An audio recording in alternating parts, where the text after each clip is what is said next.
Y hola, ¿qué tal, gente de YouTube? Sean bienvenidos a este nuevo video de Cubos Time.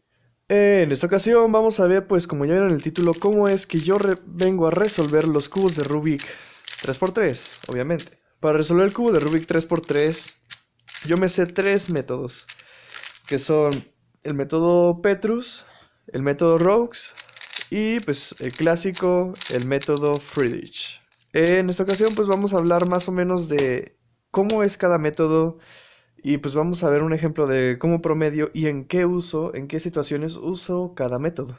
Así es que pues vamos a comenzar con eso. Bueno, vamos a comenzar, vamos a usar este cubo para el método Petrus, que no sé si muchos, bueno, por lo que veo no es muy conocido.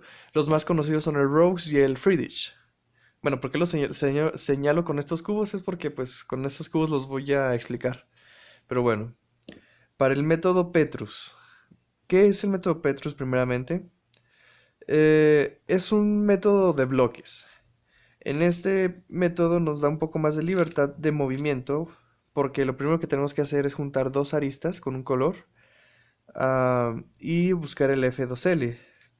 Sí, pues viene a ser como un F2L del método Friedrich.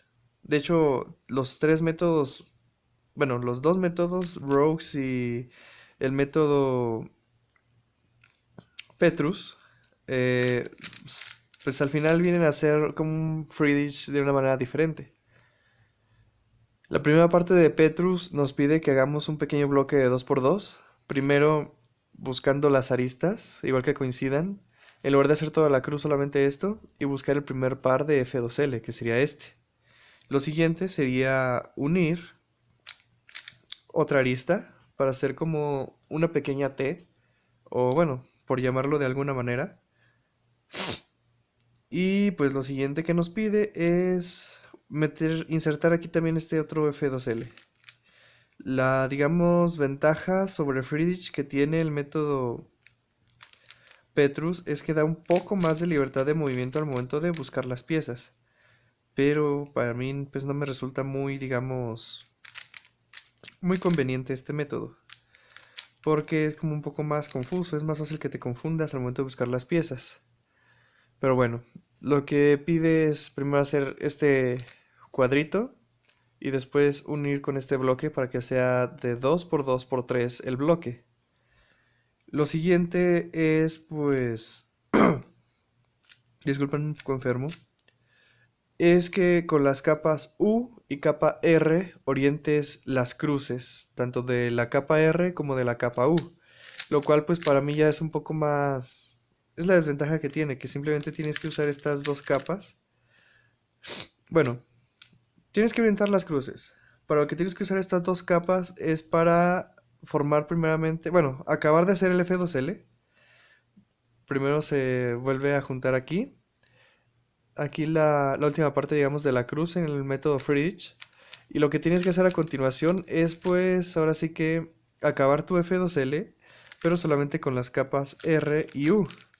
Lo cual, pues, ya es un poco más complicado, que sería ya completar este F2L. Y, por ejemplo, ahí ya me confundí. Pero bueno, ahora sí. Ahora sí ya está el F2L. ¿Y para qué? ¿Para qué pide hacer esto? Porque si bueno, se recordarán, hicimos primero la cruz, las cruces, y después el F2L, con la capa U y con la capa R. Esto es para que te quede un caso de cruz en la parte de arriba. Así que pues ahí tendrías que aprender menos OLL. Y ya pues PLL si tenías que aprenderte completo el Friedrich. Y pues ya de esta manera queda, con método Petrus. Ahora vamos a hacer un pequeño ejemplo de cuánto promediaría yo en general con el método Petrus. Y ahorita les digo para qué lo usaría yo.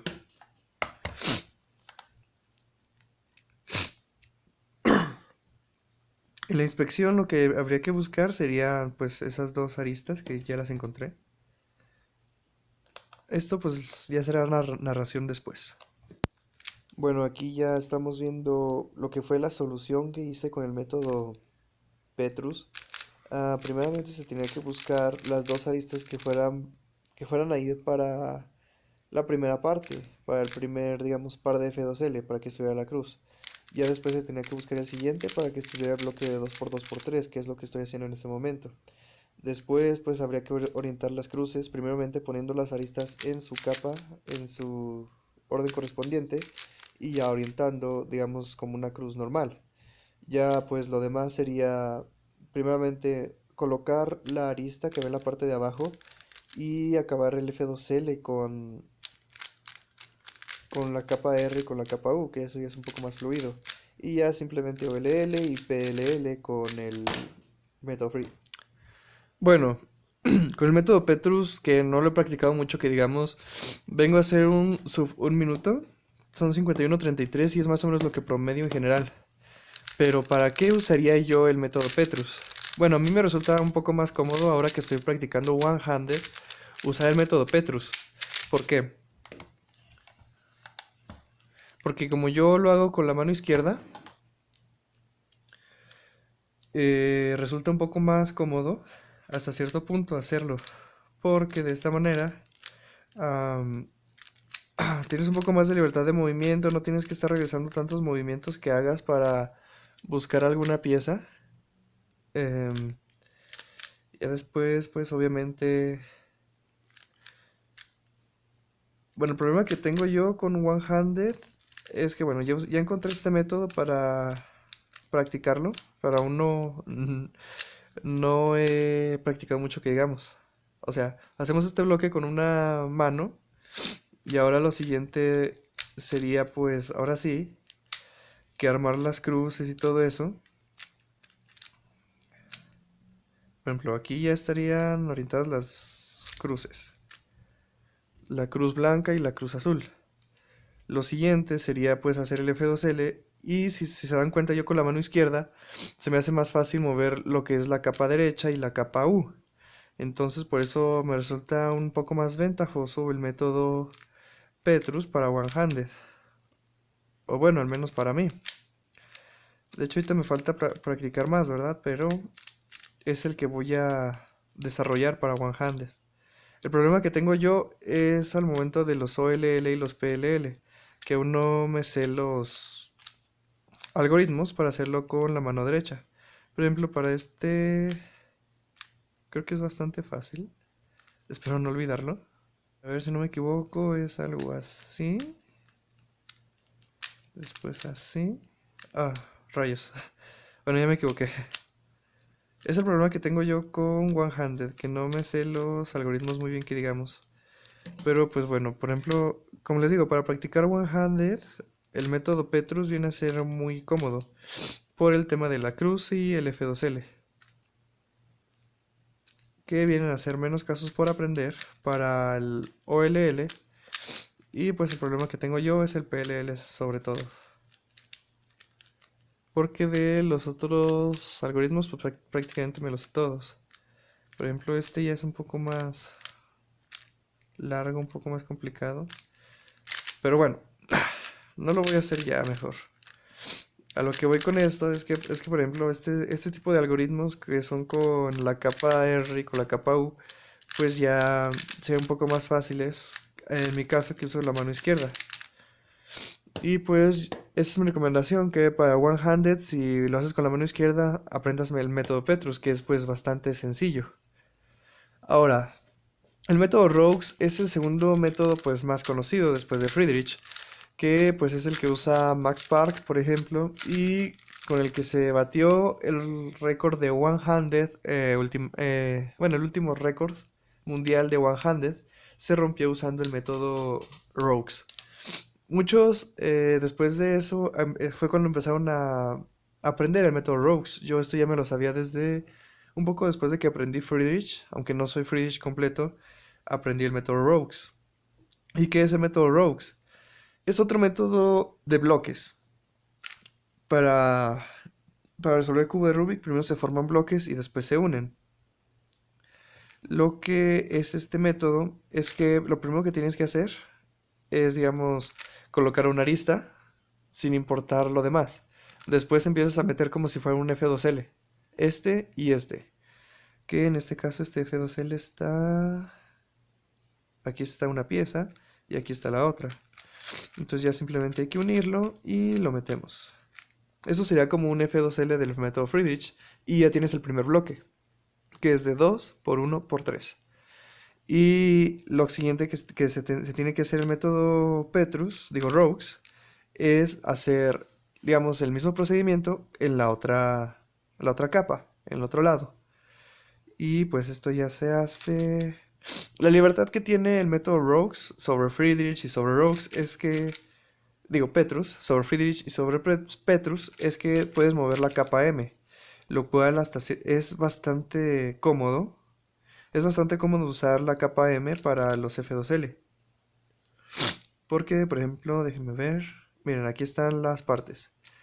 En lugar de hacer esto, después guardarlo y hacer esto para unirlo, la ventaja que tiene Petrus, sí, la ventaja que tiene Rokes es que, por ejemplo, en lugar de tener que hacer esto, después esto y esto para unirlo, lo que haces es simplemente hacer esto con la capa M y ya simplemente se mete. Igual, pues podemos hacer lo mismo otra vez, ahora con este, y ya está el bloque. Lo que se tiene que hacer son estos dos bloques primeramente. Después se tienen que poner los centros donde supuestamente serían y hacer un OLL. Dirán, ¿cómo es un OLL para...? Ah, disculpen, me equivoqué. Un OLL. El OLL simplemente va para las esquinas, no tanto para las aristas.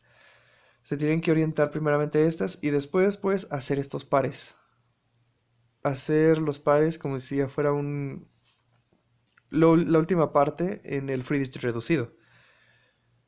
Pero bueno, en este caso me salieron skips en estas. Y pues bueno, lo siguiente sería orientar lo que son las aristas. Ojo, para el método Rokes, esta arista ya está orientada. Porque lo que se tiene que fijar es que las aristas sean del color o del color contrario a tu cara base. Por ejemplo, ahora simplemente aquí hay una H y ya se resuelve así de fácil. Y aquí hay otra H. Aunque hay otro método, bueno, más bien, aquí ya se usan algoritmos porque, por ejemplo, se puede resolver esto, que vendrían a orientar estos cuatro con un solo algoritmo. Pues este algoritmo yo no me lo sé, la verdad. Solamente me sé estos dos. Y pues bueno, ya se mantienen estos pares y se orientan las aristas. Por ejemplo, aquí ya no importaría tanto si están de esta manera en los centros. Si por ejemplo está la capa amarilla arriba y el centro abajo, no importaría tanto.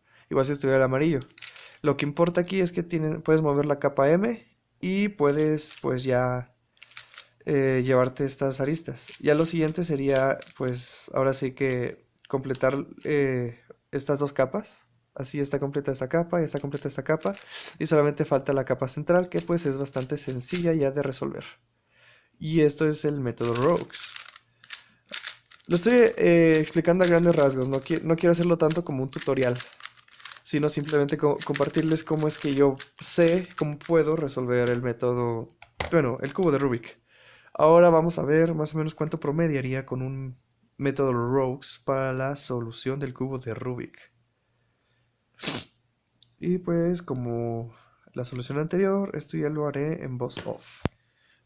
Bueno, aquí ya comencé la solución de los Rokes. Sí, lo primero que se tiene que hacer, como les dije, fue un pequeño bloque, que en este caso fue el azul y anaranjado, con la cara, y bueno, azul y blanco, con la cara anaranjada de base. Bueno, para este momento ya había metido el primer par. El siguiente par, pues ya fue un poco más complicado, un poco más confuso. Y es el detalle que tiene Rokes, que al momento de darte más libertad, también te hace que te confundas un poco más, porque las piezas están más dispersas, pueden estar en más posiciones, y hay que buscar más. Ese es el problema que tiene, en mi opinión, el método Rokes. Por ejemplo, ahí ya estoy formando el segundo bloque, pero no encuentro la pieza. Esta, la verdad, al final terminó siendo una mala demostración verdaderamente del método Rokes, y es porque casi no lo he practicado. A este momento ya simplemente tengo que hacer un OLL, como les dije, simplemente de las esquinas. En este caso de las esquinas de la cara roja. Ya simplemente ahí habría que orientar también las aristas, hacer el par para un PLL, y ahora tendría que buscar las aristas con la capa roja arriba pero colores contrarios, en este caso azul y verde, que son los que tengo a los lados. Por ejemplo, ahí ya está simplemente el verde para guardar y el rojo y el azul también. Están juntos, pero hay que ponerlos completamente separados. Hay simplemente un M2 y ya están. Ahora simplemente falta acomodar la capa central y ya está, ya quedó así. Bueno, ya con este método promedié un poco más porque es un poco más complicado, un poco más confuso y más cuando no haces una buena inspección. Ya para esto 1 minuto 40. Pero pues este sí ya por lo general promedio menos que el método Petrus. Vengo a promediar unos 40 segundos a lo mucho. Solo que en esta ocasión me faltó hacer una buena inspección y pues ese fue el resultado. Bueno, el método Rogues recomendaría pues este sí practicarlo bastante. Y este ya lo usaría, no sé, para resolver el 3x3 de manera normal con dos manos. Entre el método Friedrich y el método Rogues son los más competidos. Entonces pues ahí sería ya de ver con cuál se acomoda más cada uno. Yo me acomodo más con el método Friedrich porque es el que más he practicado. No me he enfocado tanto a Rogues. Pero si me pongo a practicar Rogues, sea mi mejor método. Y pues así ya cambia el Friedrich. Y el Friedrich sea solamente, digamos, para un entretenimiento más. Pero bueno, ahora vamos a pasar con el método Friedrich, que es el último que me sé. Y el que, de hecho, del que leí el tutorial. Para el método Friedrich, lo que hay que hacer es primeramente armar una cruz en cualquier cara. En este caso se me facilitó más hacerlo en la cara verde. Y ya después hacer estos pares que ya sería estar insertando los F2L. Estoy solucionando el cubo a través de la cámara, entonces por eso no es también no es muy buena solución que digamos. Hay que meter 4 de estos, 4 pares. Cuando por ejemplo en row solamente había que meter 2 primeramente. Y aquí también había que meter los 2, pero no podías, bueno, los 4, pero no podías mover la capa M. Y pues ya, después de estos 4, lo que sigue pues es un OLL, orientar la última capa, y ya permutar las piezas que pues te faltan para terminar de armar el cubo de Rubik. Y pues este ya es un poco, digamos, más... Es el estándar el que hay que aprender. Y de hecho, si aprendes Rogues, Petrus, tienes que aprender OLL y PLL como en Friedrich. Entonces, pues digamos, primero aprendes Friedrich, después estos otros métodos. Y pues bueno, ya con el método Friedrich vamos a ver cuánto es que yo... ¿Cuánto es que promedio? Bueno, también vamos a hacer la narración para el método Friedrich. El método Friedrich ya es el estándar, el más sencillo. Aquí ya pueden entender todo lo que estoy haciendo. Primeramente la cruz, después buscar los F2L, que son solamente 4. Bueno, que son los 4 de siempre. Y ya... Bueno, ahí todavía estoy buscando los pares, de hecho. Y ya después de eso hay que hacer un OLL, que pues yo me sé los OLL de cruz. Entonces primero lo que yo hago es ahí, por ejemplo, montar la cruz y ya simplemente permutarla, bueno, orientarla y ya después simplemente permutar las piezas, primero haciendo el par y ya después haciendo una permutación con la capa M. Oh, rayos. Bueno, al parecer no he practicado mucho, me hace falta practicar un poco más para hacer mejores tiempos, pero bueno, por lo general con Friedrich ya empiezo a promediar menos de 25. En este caso, pues no, me faltó calentar un poco antes de grabar este video, entonces no pude hacer lo que yo esperaba. Pero bueno, gente de YouTube, hasta aquí queda este video. Ah, les iba a comentar algo. Del método Friedrich ya hay tutorial. No sé si ustedes quieran que haga un método de Petrus, el método Friedrich, un pequeño tutorial para saber más o menos cómo se soluciona. Y bueno, gente de YouTube, hasta aquí dejamos este video. Nos vemos en el siguiente. Pásensela de bonito. Cubos Time fuera.